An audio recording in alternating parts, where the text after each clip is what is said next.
Cassette Clinics. The Ideal Case Presentations by Dr. Ghanashyam Vaidya.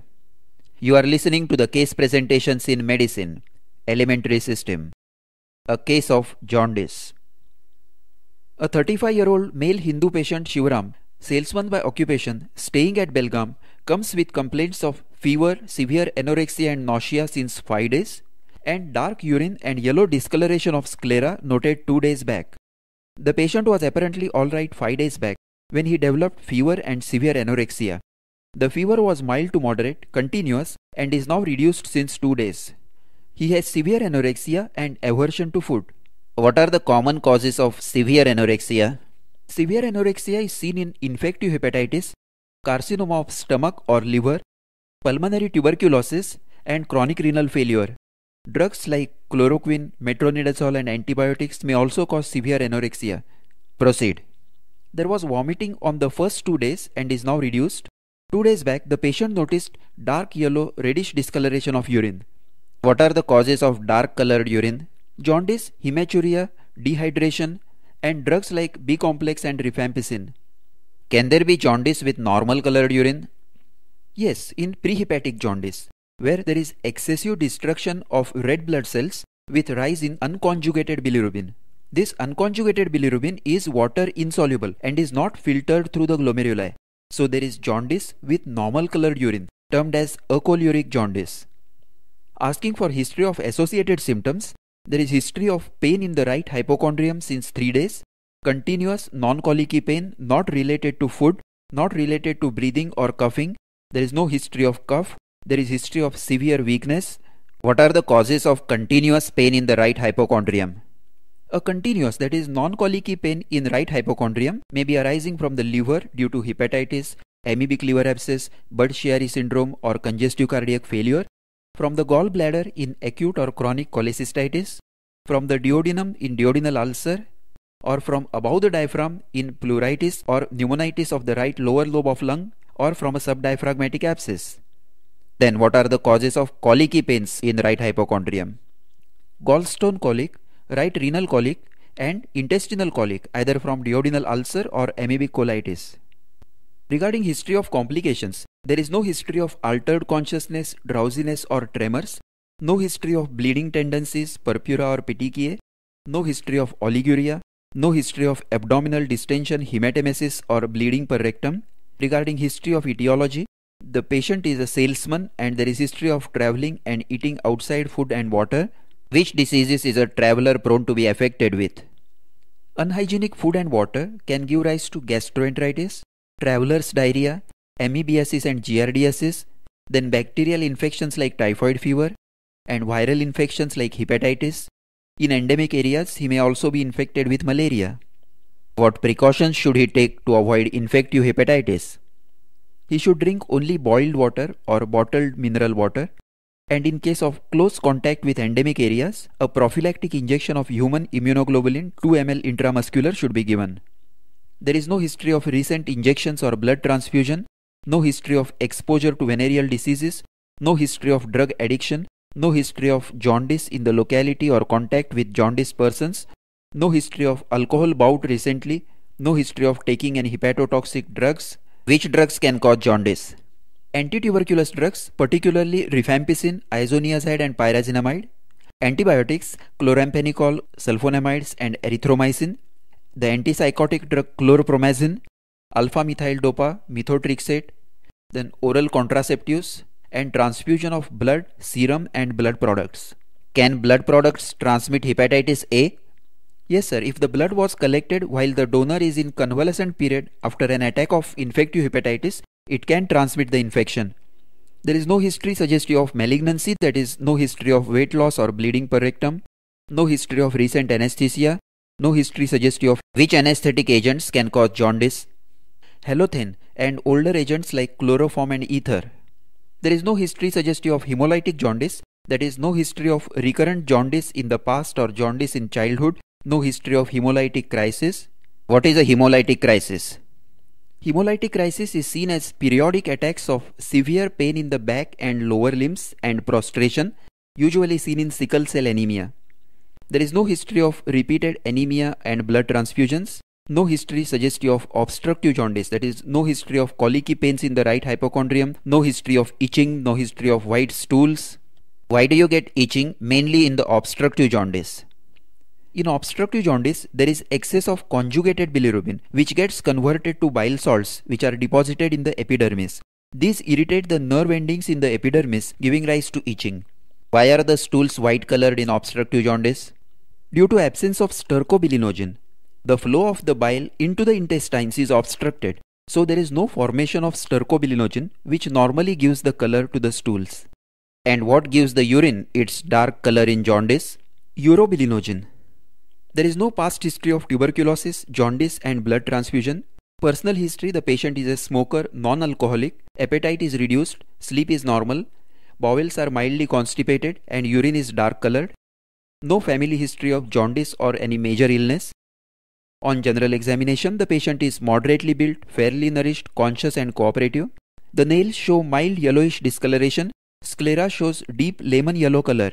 What does this color suggest? A non-obstructive jaundice. In obstructive jaundice, the color is greenish yellow. Why does the obstructive jaundice give a greenish yellow color to the sclera compared to the lemon yellow color of non-obstructive jaundice? In non-obstructive jaundice, it is the unconjugated bilirubin which gives lemon yellow color to the sclera, while in obstructive jaundice, the conjugated bilirubin is converted to biliverdin, which is deposited in the sclera, imparting a greenish yellow color. Why do you look at the sclera for icterus?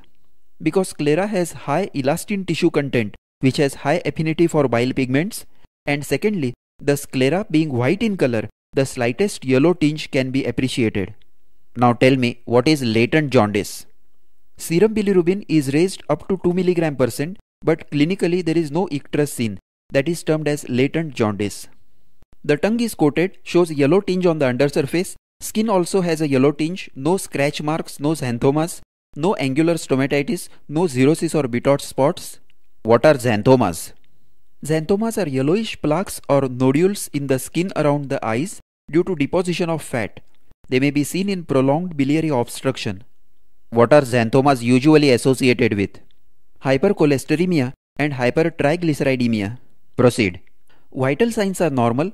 Pulse is 80 per minute, regular, good volume and normal character, equal on both the sides. The blood pressure is 110 by 80 millimeters of mercury in right arm in supine position. Respiratory rate is 20 per minute. Jugular venous pressure is normal. Looking for other signs of liver cell failure. There is no gynecomastia, spider nevi or Palmer erythema, no loss of axillary hair, no loss of testicular sensations, no flapping tremors or altered consciousness. Which is the first sign to appear in case of liver cell failure? Icterus. Jaundice is the first sign to appear in case of liver cell failure. What are flapping tremors? On asking the patient to outstretch his arms with the fingers and wrists extended, there are rapid flexion-extension movements at the wrist and metacarpophalangeal joints, like flapping of wings.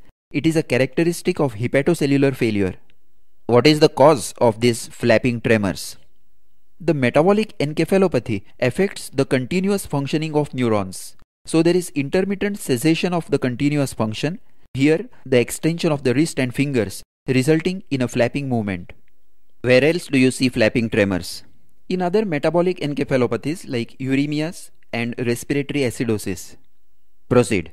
On examination of the abdomen, on inspection, there is no distension, no fullness of flanks or renal angles. The abdomen moves with respiration, no abnormal pulsations or peristalsis. Umbilicus is normal, no dilated veins, xanthomas or scratch marks, no scar of any previous operation. Hernial orifices and spine are normal. On palpation, the abdomen is soft. There is tenderness in the right hypochondriac region. Liver is palpable 4 cm below the costal margin, very tender, soft, smooth surfaced and uniformly enlarged. Why is the liver tender in hepatitis? Due to acute stretching of the Glissen's capsule. The liver tissue has no sensations, but the capsule has sensory nerve endings. What are the causes of tender hepatomegaly? Infections like viral hepatitis, amoebic liver abscess, pyemic abscess or cholangitis, congested liver in congestive cardiac failure, and fast growing hepatomas. And what are the causes of non-tender hepatomegaly? Non-tender hepatomegaly is seen in infections like typhoid, malaria, tuberculosis, brucellosis, hydatid cyst, and schistosomiasis. Fatty liver, malignancy of liver, that is hepatoma or secondaries, Hodgkin's disease, lymphomas, and leukemia.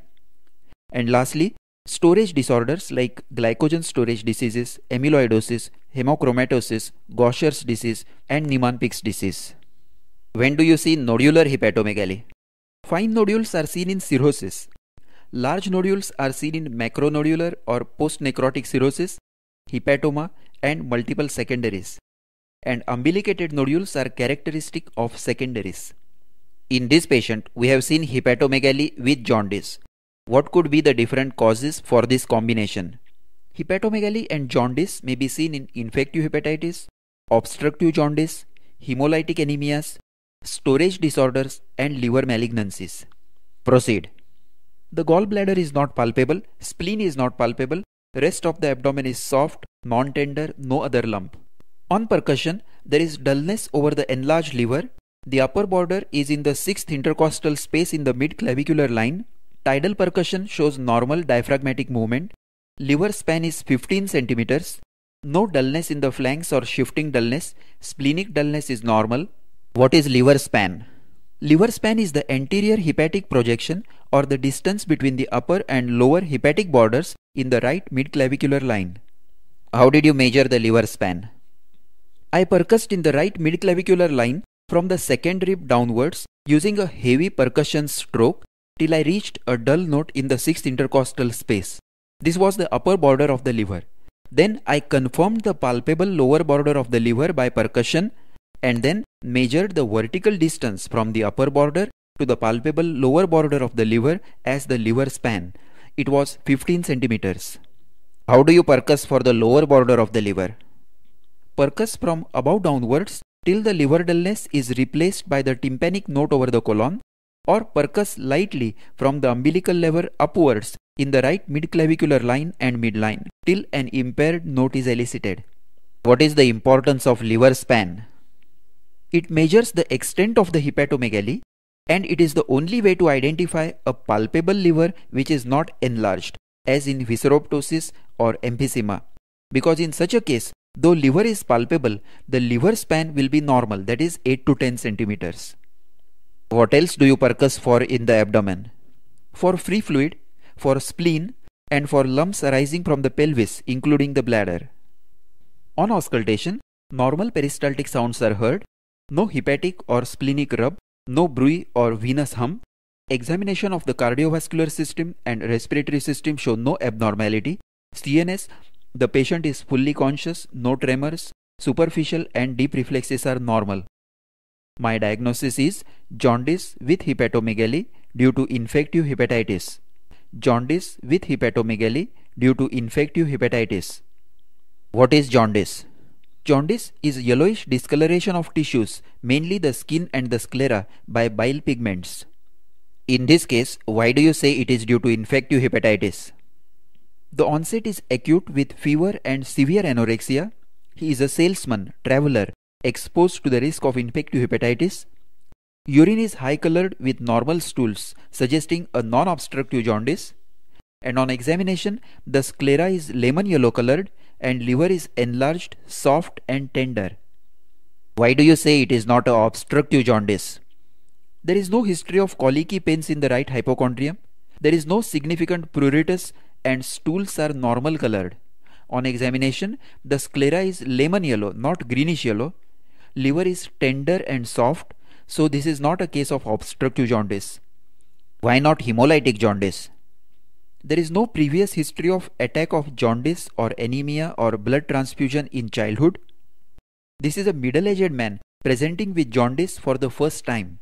Urine is high colored, whereas hemolytic jaundice is acholiuric.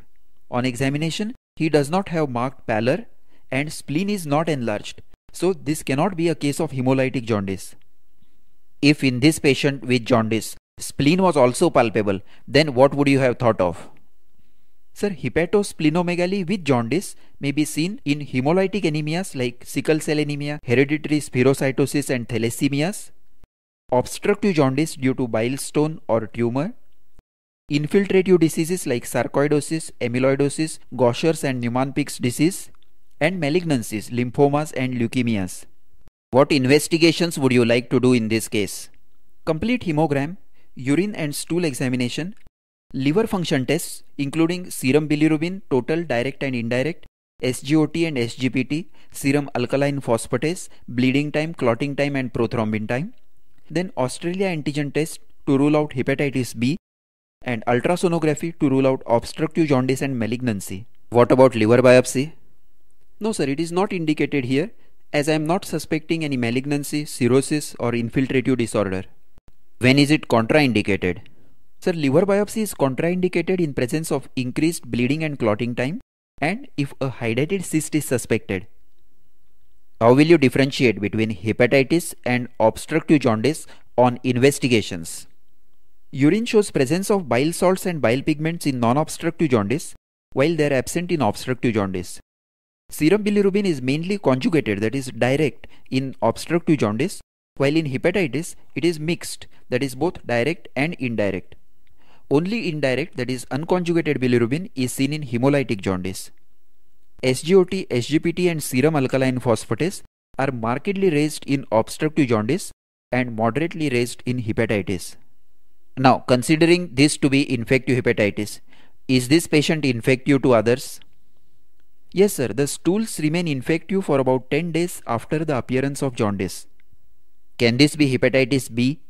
Sir, there is no history of taking injections or blood transfusion, no history of exposure to venereal diseases, no past history of jaundice, so it is unlikely to be hepatitis B. What are the complications of hepatitis B? Fulminant hepatitis, chronic persistent and chronic active hepatitis, cirrhosis of liver and hepatoma. How can you protect yourself from hepatitis B? By active immunization with 3 doses of hepatitis B vaccine on day 0, 1 month and 6 months. This is the end of the discussion on jaundice in the series of case presentations in medicine in the cassette clinics by Dr. Ghanashyam Vaidya.